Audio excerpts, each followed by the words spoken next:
Bonjour à tous, bien-aimés. Je vous invite à une lecture dans 2 Chroniques, chapitre 16, 2 Chroniques, chapitre 16, à partir du verset 1, où il nous est dit ceci: la 36e année du règne de Asa, Baécha, roi d'Israël, monta contre Juda, et il bâtit Rama pour empêcher ceux d'Asa, roi de Juda, de sortir et d'entrer.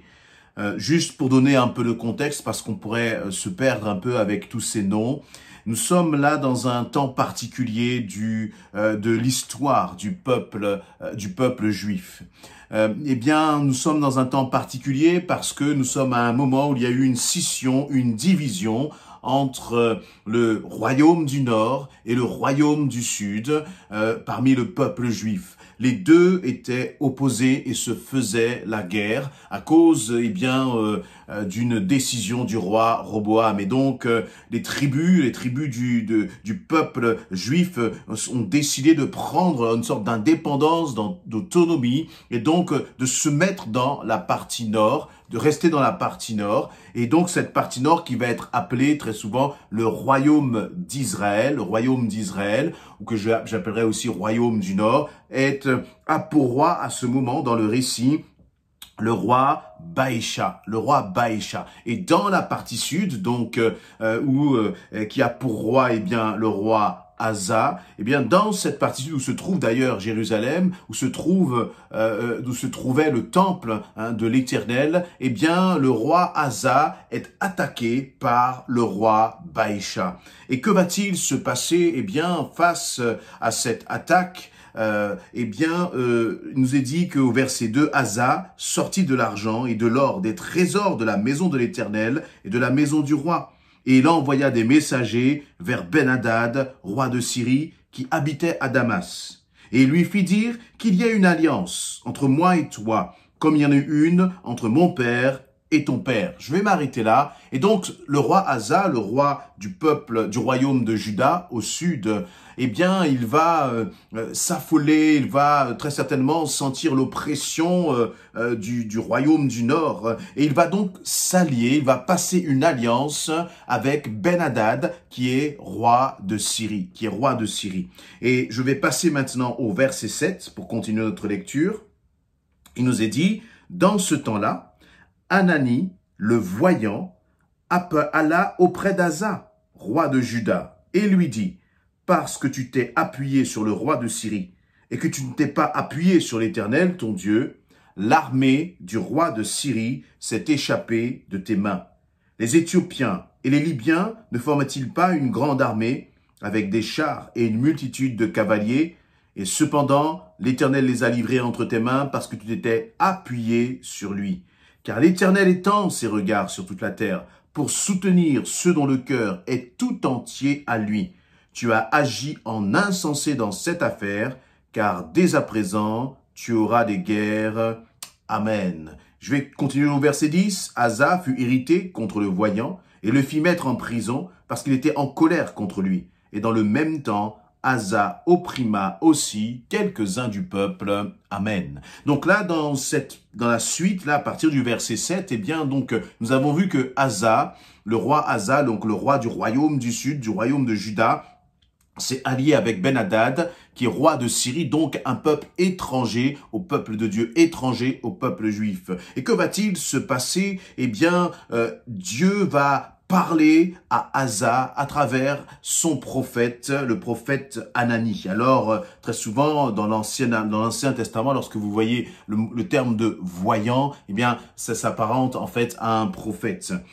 Et il nous est dit donc que ce prophète Hanani va aller voir le Asa et va lui dire ceci: parce que tu t'es appuyé sur le roi de Syrie, tu ne t'es pas appuyé sur l'Éternel ton Dieu, l'armée du roi de Syrie s'est échappée de tes mains. Et donc, que Dieu va reprendre Asa et il va lui dire, tu aurais dû t'appuyer sur moi, tu aurais dû compter sur moi. Et je crois que nous aussi, lorsque nous sommes dans des situations, des circonstances difficiles, parfois nous pouvons paniquer. fatigués et nous cherchons de l'aide. Et j'allais dire, peu importe cette aide, l'essentiel est que nous puissions nous sortir de cette situation où nous nous trouvons, nous sortir peut-être de la circonstance, de l'épreuve ou que nous sommes en train de traverser. Peut-être que ça peut être un fardeau qui est lourd sur notre cœur. Peut-être que c'est une situation où eh bien ça commence à être pesant, la situation commence à être pesant. Ça peut être pour un couple où la situation est difficile et l'un va essayer de s'en sortir justement peut-être d'une façon que Dieu n'agrée pas, ou ça peut être un célibataire pour lequel son célibat va lui peser à cause de la solitude, et il va, là aussi, passer une alliance, mais sans voir et vérifier que cette alliance est conforme à l'Éternel. Et c'est exactement ce que le roi Asa a fait. Il a été chercher le roi de Syrie, alors que lui, il a, comment dire, dans le royaume d'Asa, il y a la Jérusalem, qui symbolise la présence de Dieu, avec le temple de l'Éternel, qui symbolise sa présence. Toi aussi, le Seigneur te dit que il est avec toi et que tu n'as pas à chercher des alliances étrangères parce que Dieu est avec toi. Mais dans la tempête, au contraire, tu dois renforcer ton alliance avec Jésus-Christ. Dans la tempête, dans les circonstances difficiles, il faut plus que jamais t'attacher à Christ et compter sur lui. Et donc, que va faire l'Éternel, justement? C'est qu'il va envoyer le prophète Anani, et le prophète Anani il va reprendre Asa en lui disant, mais tu t'es allié avec ce roi de Syrie. Et au verset 8, eh bien, le prophète va rappeler ceci. Les Éthiopiens et les Étiens et les Libyens, ne forment-ils pas une grande armée avec des chars et une multitude de cavaliers? Cependant, l'Éternel les a livrés entre tes mains, parce que tu t'étais appuyé sur lui. Et donc, que va faire l'Éternel? L'Éternel va rappeler au roi Asa combien dans les batailles passées, et notamment lorsque à un moment les Éthiopiens et les Libyens s'étaient ligués, avaient fait alliance contre le roi Asa, Dieu était intervenu. Mais pour que Dieu intervienne, il a fallu une condition, c'est que le roi Asa puisse s'appuyer sur lui. Et toi aussi, dans ce que tu peux traverser, dans ta situation, peut-être dans les moments de doute, là où tu dois prendre des décisions, eh bien, ce qui va compter, c'est que si tu veux voir l'intervention de Dieu dans ta situation, dans ton projet peut-être, il va falloir, tout va dépendre de toi, tout va dépendre du fait que tu vas décider de t'appuyer sur le Seigneur. S'appuyer sur le Seigneur, cela signifie lui faire confiance. Même lorsque vous entendez les pas de l'ennemi s'approcher, comme le roi Asa pouvait l'entendre,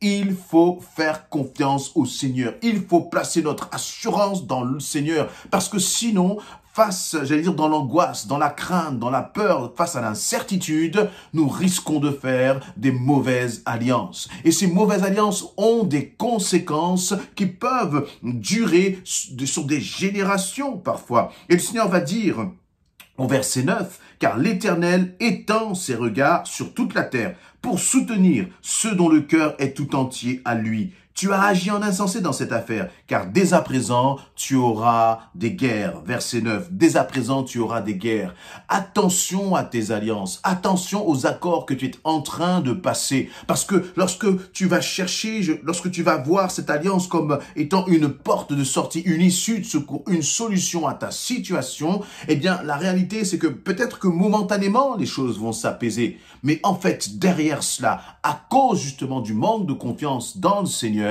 tu es en train d'entrer dans un terrain miné. Tu es en train, à travers cela, eh bien, d'entrer dans un terrain de conflit parce que Dieu n'est pas dans cette alliance. Et donc, ce qui est important, c'est de tenir ferme, c'est d'avoir foi, de persévérer, de s'attacher au Seigneur, même quand c'est difficile, parce que derrière cette difficulté, derrière cette épreuve, si tu fais confiance au Seigneur, tu marcheras dans la victoire et tu auras la victoire. Et d'ailleurs, le Seigneur va dire donc au début de ce verset 9, « Car l'Éternel étend ses regards sur toute la terre pour soutenir ceux dont le cœur est tout entier à lui. » Amen. L'Éternel étend ses regards sur toute la terre. L'Éternel étend ses regards sur ta situation. L'Éternel voit ta situation et il ne l'ignore pas. Mais on voit bien qu'on sent à travers ce verset que Dieu, en fait, attend que nous puissions lui faire pleinement confiance. Il va dire, pour soutenir ceux dont le cœur est tout entier à lui. Il tout entier à lui. Est-ce que dans ton épreuve, ton cœur est tout entier à l'Éternel? C'est-à-dire, est-ce que tu te reposes entièrement sur l'Éternel? Est-ce que tu places ta confiance pleinement en l'Éternel, même dans ce que tu ne comprends pas, même dans ce qui t'échappe? Ou est-ce que tu as tendance à regarder en arrière et à t'appuyer justement sur les expériences passées? Et d'ailleurs, lorsqu'on regarde justement ce que va dire le roi Asa, au verset 4, lorsque le roi Asa va voir Ben-Hadad, il va lui dire, mais ton père et mon père, eh bien, à un moment, on fait cette alliance et je te propose de refaire cette alliance. Ça, c'était l'alliance du passé. Et je crois que le Seigneur veut t'apprendre à rentrer dans une alliance nouvelle avec lui et à lui faire totalement et entièrement confiance. Décide de déposer ton avenir entre les mains de l'Éternel et de t'éloigner de toute alliance dans laquelle le Seigneur ne t'a pas donné son accord, ne t'a pas donné son accord. Même si ça te paraît plus simple, de passer cette alliance, choisis toujours l'Éternel et tu verras que tu seras béni. L'Éternel dit pour soutenir ce dont le cœur est tout entier à lui. Dans ton épreuve, dans les circonstances difficiles que tu traverses, dans les décisions que tu as à prendre, que ce soit des décisions professionnelles, que ce soit des décisions dans ta vie d'église, dans ta vie, j'allais dire, sentimentale, familiale, où est ton cœur? Que ton cœur soit tout entier à l'Éternel et tu le verras agir puissamment. Amen.